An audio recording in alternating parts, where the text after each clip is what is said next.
tungkol sa edukasyon noon at ngayon. Ngunit bago tayo mag-umpisa, nais ko munang ipakilala sa inyo ang aking makakasama, si Abdulaziz at si Abdullah. Of course, kasama rin natin ang ating videographer na si Bagundang Noraisa. So ano pa ang hinihintay nyo? Tara na! So ngayon, meron na tayong nahanap na pwedeng interviewin patungkol sa edukasyon noon at ngayon. Tara at samahan nyo kami kunin ang kanilang opinyon o sariling karanasan. Go, tara.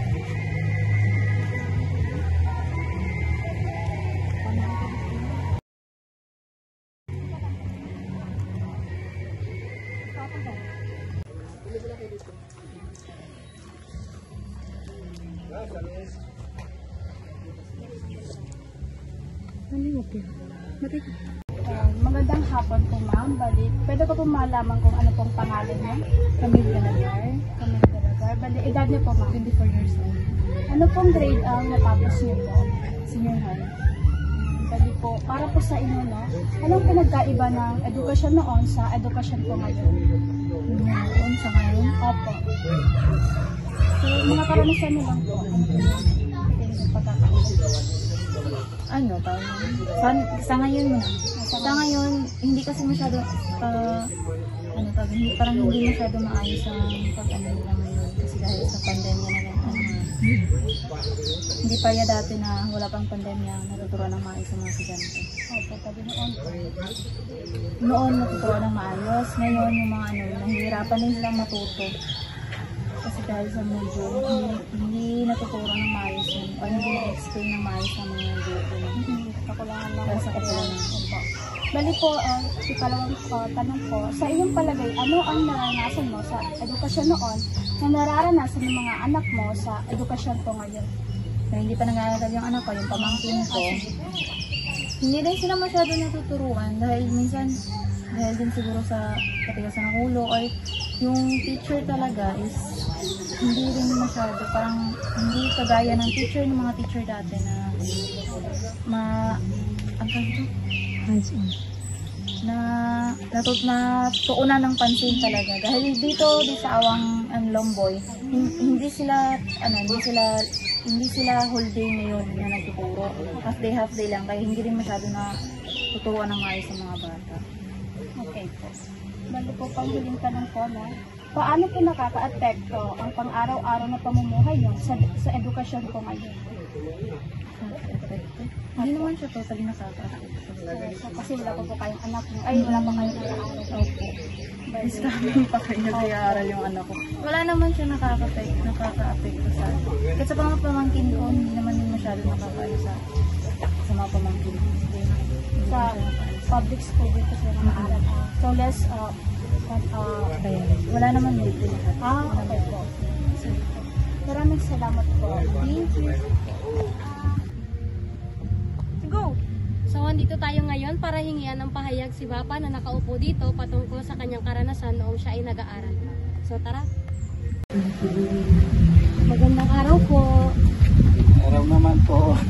Maaari po ba kami mag-interview sa inyo, sir? About sa Edukasyon po. Ano po pangalan niyo, sir? Po? Pipito. Pipito? Uno?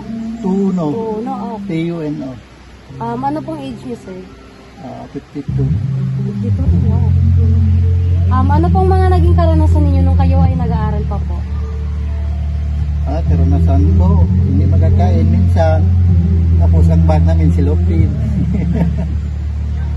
Paano po kayo nakakarating sa inyong paaralan? Sumasakay po ba kayo? Lumalakad lang kasi yun noon, wala masyado sa sakyan. Mga 5 kilometro. Then, anong grade po ang natapos niyo? Grade 4 lang. Bakit po hindi po kayo nakapagtapos? Alam mo na sa mga magulang. Sa hirap ng buhay po? Pero binawi ko naman sa mga anak ko. So, sa tingin niyo, sir, kumbaga, sa inyong palagay, yung nararanasan niyo noon nung kayo ay nag-aaral pa, sa nararanasan ngayon ng inyong mga anak na nag-aaral, sa tingin niyo po, ano po yung naranasan niyo noon na nararanasan niyo nila ngayon po? Ayun, noon, wala silang naranasan sa noon. Kaya ngayon, marami nang masasakyan nila.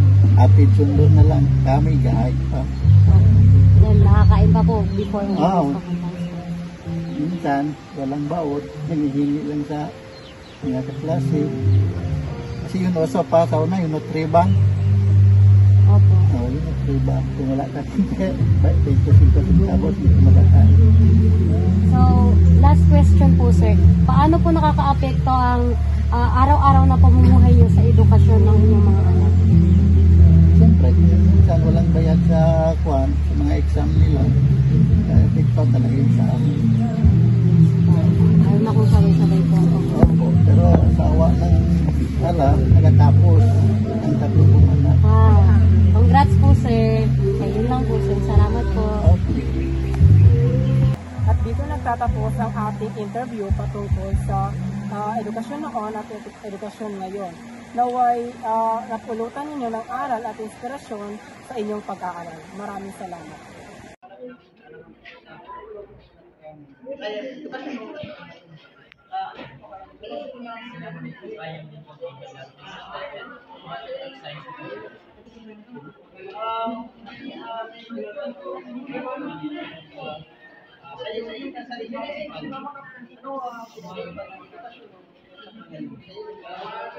So, para sa akin ang edukasyon sa ulat ngayon is, sa ngayong century po is full of technology po tayo, and then the other century rather is nagamano-mano tayo or manual study po tayo.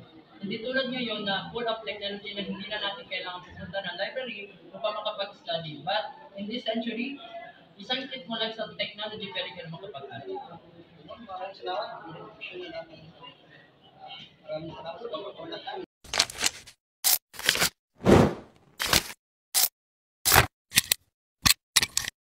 I'd like to make myself believe that planet Earth turns slowly. It's hard to say that I'd rather stay awake when I'm asleep, 'cause everything is never as it seems.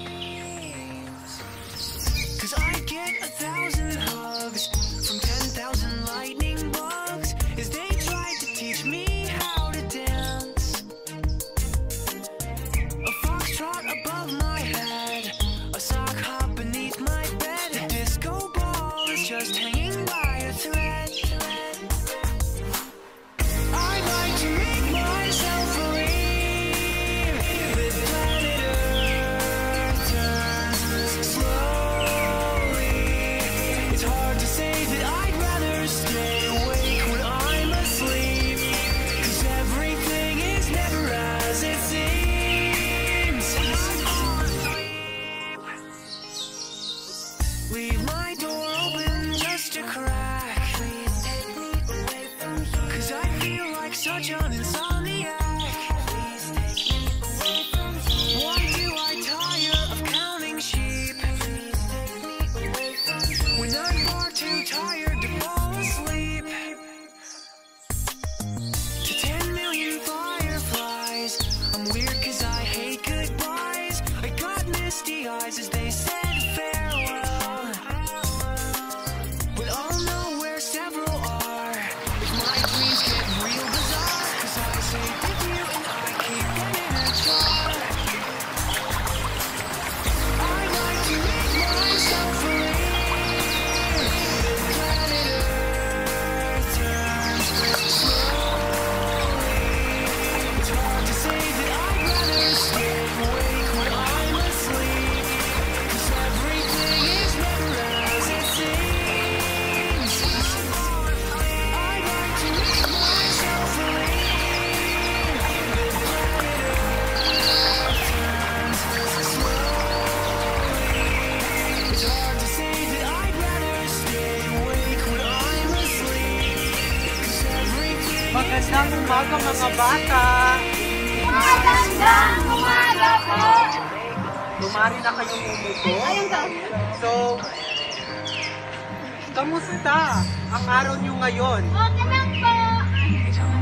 Bakit hindi masigla ang mga araw nyo ngayon?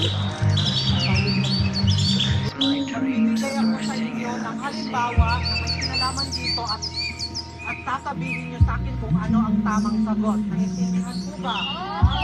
Very good! So, dito tayo magsisimula. Ikaw.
So magsisimula na tayo sa numero. Itataas ko ang isang numero, halimbawa na kung saan ay bibigyan nyo ng attention upang ito ay malaman ko kung tama kayo or hindi.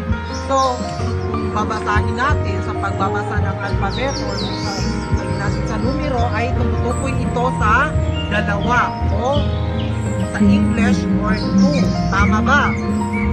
Very good. Hindi. Pangalawa, anong numero ito? O ikaw? Very good. Number 6. Okay. Sino pa? Sino pa nakakaalam? Ito. Sino nakakaalam nito? O ikaw?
November 17, 2019, the first case of COVID-19 was discovered. The biggest quarantine. tested positive for coronavirus. COVID-19 can be characterized as a pandemic. First death being reported now from Karnataka. We declared a public health emergency. This is the fight against COVID-19. The number of cases are going up. India's biggest hotspot Is our selfless corona warriors on the front lines.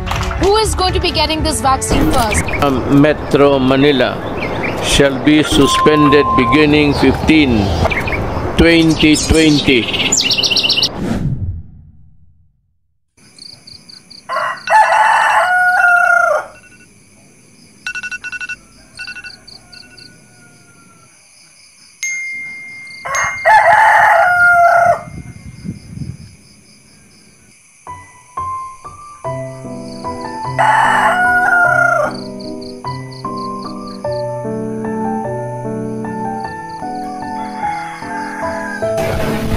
Welcome to the second lesson that we are going to have for the introduction to the philosophy of the human person.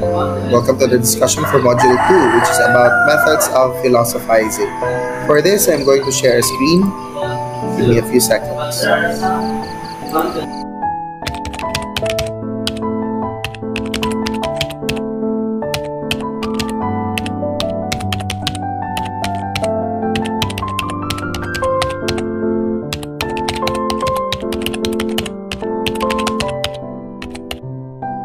PowerPoint now. The PowerPoint is the methods of philosophizing.